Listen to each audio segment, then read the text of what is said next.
ಮತ್ತು ಅಂತರ್ಜಾಲದ ಬಳಕೆ ಯಾವ ಥರ ಆಗಬೇಕು, ಮಾಧ್ಯಮ ಮತ್ತು ಅಂತರ್ಜಾಲದ ಬಳಕೆ, ಇಂಟರ್ನೆಟ್ ನಾವೇನು ಮೊಬೈಲ್ ಬಳಸ್ತೀವಲ್ಲ ಅದರ ಒಂದು ಬಳಕೆ ಯಾವ ಥರನಾಗಿ ಮಾಡಬೇಕು ನಾವು, ಅದರಿಂದ ದುಷ್ಪರಿಣಾಮಗಳು ಎಷ್ಟಾಗ್ತವೆ, ನಮಗೆ ಲಾಭಗಳು ಎಷ್ಟಾಗ್ತವೆ, ಅನುಕೂಲಗಳೆಷ್ಟು ಅನಾನುಕೂಲಗಳೆಷ್ಟು ಅನ್ನೋದನ್ನು ನಾವು ತಿಳ್ಕೋಬೇಕು.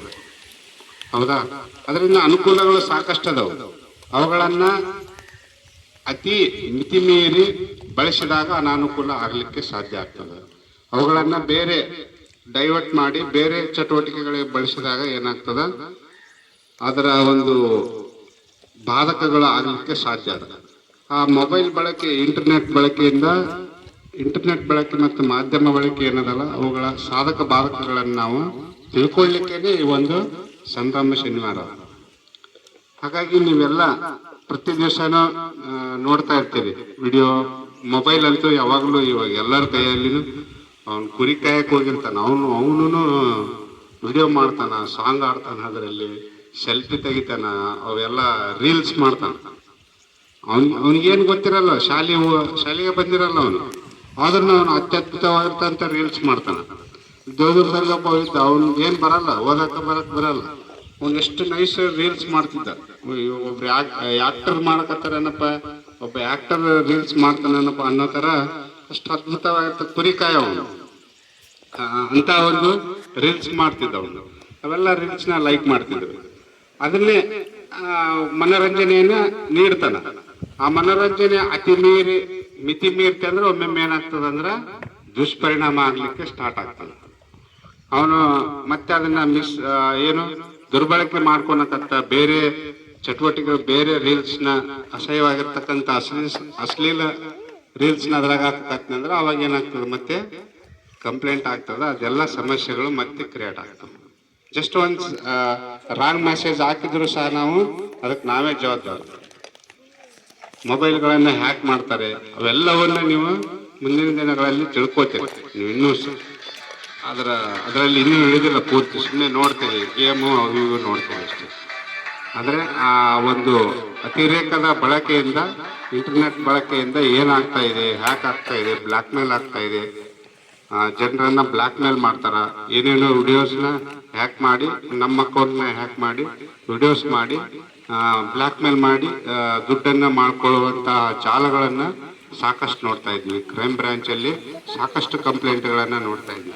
ಅಪರಾಧ ವಿಭಾಗ, ಪೊಲೀಸ್ನ ಅಪರಾಧ ವಿಭಾಗಗಳಲ್ಲಿ ಇಂಥ ಸಾಕಷ್ಟು ಬಹಳ ವಿಚಿತ್ರವಾಗಿರ್ತಕ್ಕಂಥ, ಬಹಳ ಇಂಟ್ರೆಸ್ಟಿಂಗ್ ಆಗಿರ್ತಕ್ಕಂಥ ಕೇಸುಗಳು ದಾಖಲಾಗಿರ್ತವೆ. ಹಾಗಾಗಿ ಆ ಒಂದು ನಿಟ್ಟಿನಲ್ಲಿ ನಾವು ಸದ್ಬಳಕೆ ಮಾಡ್ಕೋಬೇಕು ಹೊರತು ದುರ್ಬಳಕೆಯಿಂದ, ಇವೆಲ್ಲ ಇಂಟರ್ನೆಟ್ ಮಾಧ್ಯಮದ ಬಳಕೆಯಿಂದ ನಮಗೆ ಲಾಭವನ್ನ ತಂದು ಕೊಡುವಂತ ಕೆಲಸವನ್ನ ಮಾಡ್ಕೋಬೇಕಷ್ಟೇ. ಅದನ್ನ ಬಿಟ್ಟು ನಾವು ದುರ್ಬಳಕೆಯನ್ನ ಮಾಡ್ಕೋಬಾರ್ದು ಅನ್ನೋದು ಈ ಒಂದು ಬ್ಯಾಕ್ಲೆಸ್ ಡೇಯ ಈ ಇಂಟರ್ನೆಟ್ ಮಾಧ್ಯಮ ಬಳಕೆ ಮತ್ತು ಜಾಲತಾಣಗಳ ಬಳಕೆ ಹೇಗಿರಬೇಕು ಅನ್ನೋದು ನಾವೆಲ್ಲ ತಿಳ್ಕೊಂಡು ಮುಂದುವರಿಬೇಕಾಗ್ತದೆ. ಹಾಗಾಗಿ ಈ ಒಂದು ನಿಮಗೆಲ್ಲ ಒಳ್ಳೆ ಸರ್ ಅವರು ಒಳ್ಳೆ ಇಂಟರ್ನೆಟ್ ಇದು ತಂದಿದ್ದಾರೆ, ಭಿತ್ತಿ ಚಿತ್ರ ಬಹಳ ಸೂಪರ್ ಆಗಿ ತಂದಿದ್ದಾರೆ. ಹೌದಾ? ಇದನ್ನು ಒಂದೇ ನೋಡ್ಬಿಟ್ರೆ ಸಾಕು, ಏನೆಲ್ಲ ಮಾಡ್ತೀವಿ ಏನೆಲ್ಲ ಮಾಡಬಾರ್ದು ಅನ್ನೋದು ಇದರಲ್ಲಿ ಅದ. ನೋಡು, ಇಂಟರ್ನೆಟ್ ಸಾಮಾಜಿಕ ಜಾಲತಾಣ ಮತ್ತು ಇಂಟರ್ನೆಟ್ ಬಳಕೆ ಜಾಗೃತಿಯಿಂದ ಬಳಸಬೇಕು. ಇವೆಲ್ಲ ಚಿತ್ರಗಳು ಏನಂತ ಗೊತ್ತಾಗ್ತದೆ ನಿಮ್ಗೆ? ಇದೇನು? ಎಸ್, ಒಂದು ಚಿತ್ರ ನೋಡ್ಬಿಟ್ರೆ ಇದೇನಂತ ಹೇಳ್ಬಿಡ್ತೀವಲ್ಲ. ಇದು ಫೇಸ್ಬುಕ್, ಇದು ಇನ್ಸ್ಟಾಗ್ರಾಮ್. Very good. ಅದು ಮ್ಯೂಸಿಕ್ ನಿಮ್ಮ ಮೊಬೈಲಲ್ಲಿ ಇರ್ತದೆ. ಇದು ಗೊತ್ತಿಲ್ಲ? ವೈಫೈ ಕನೆಕ್ಷನ್ ಮ್ಯಾಲೆ ಇರ್ತದಲ್ಲ, ಹಾಟ್ಸ್ಪಾಟ್ ವೈಫೈ. ನೋಡು, ಅವನಿಗೆ ಗೊತ್ತದ. ನೋಡು, ತಲೆ ಸ್ನಾನ ಮಾಡಿಲ್ಲ, ತಲೆಗೆ ಎಣ್ಣೆ ಹಚ್ಚಲ್ಲ, ಅವನಿಗೆ ವೈಫೈ ಗೊತ್ತದ. ಎಷ್ಟು ಫಾಸ್ಟ್ ಇದೆ ನೋಡಲ್ಲ. ಅವನ ನಾಲೆಜ್ ಅದರಲ್ಲಿ ಎಷ್ಟಿದೆ. ಅವನು ಸ್ವಂತ ತನ್ನ ನಿಯಂತ್ರಣವನ್ನೇ ಮಾಡ್ಕೊಳ್ಳದೆ ಇರ್ತಕ್ಕಂಥ ಡ್ರೆಸ್ ಯೂನಿಫಾರ್ಮ್ ಹಾಕಿಲ್ಲ ಅವನು, ಆದ್ರೆ ಇದ್ರ ಬಗ್ಗೆ ವೈಫೈ ಹಾಟ್ಸ್ಪಾಟ್ ಹೇಳ್ತಾನ. ಅಂದ್ರೆ ಎಷ್ಟು ಫಾಸ್ಟ್ ಇದೆ ಅನ್ನೋದು ಇದರಿಂದ ಗೊತ್ತಾಗ್ತದೆ. ಲಾಕ್, ಫೋನ್ ಲಾಕ್, ಅದು ಇಂಟರ್ನೆಟ್ ಲಾಕ್. ವೈಫೈ ಲಾಕ್ ಇರ್ತದೆ. ಅದಾದ ನಂತರ ವೈಯಕ್ತಿಕ ಮಾಹಿತಿಯನ್ನು ಹಂಚಿಕೊಳ್ಬಾರ್ದು. ನಾವು ಅದರಲ್ಲಿ ಜಾಸ್ತಿ ವೈಯಕ್ತಿಕ ಮಾಹಿತಿಯನ್ನು ನಾವು ಡಿಸ್ಟ್ರಿಬ್ಯೂಟ್ ಮಾಡಿದ್ರೆ ಅದರ ಒಂದು ದುರ್ಬಳಕೆ ಆಗಲಿಕ್ಕೆ ಸಾಧ್ಯ ಅದ. ಅಪರಿಚಿತರೊಂದಿಗೆ ಅನ್ನೋನ್ ಪರ್ಸನ್ಸ್ ಇರ್ತಾರ, ಸುಮ್ಮನೆ ಚಾಟ್ ಮಾಡಕ್ ಹತ್ಬಿಡ್ತೀವಿ. ಅವ್ರೇನ್ ಮಾಡ್ತಾರೆ, ಹಂಗ ಮಾಡ್ತಾ ಮಾಡ್ತಾ ಹೋಗಿ ನಮ್ಮನ್ನ ಎಲ್ಲ ಒಂದು ಟೆಕ್ನಿಕಲಿಗೆ ಬ್ಲಾಕ್ ಮೇಲ್ ಮಾಡ್ಲಿಕ್ಕೆ ಸ್ಟಾರ್ಟ್ ಆಗ್ತದೆ.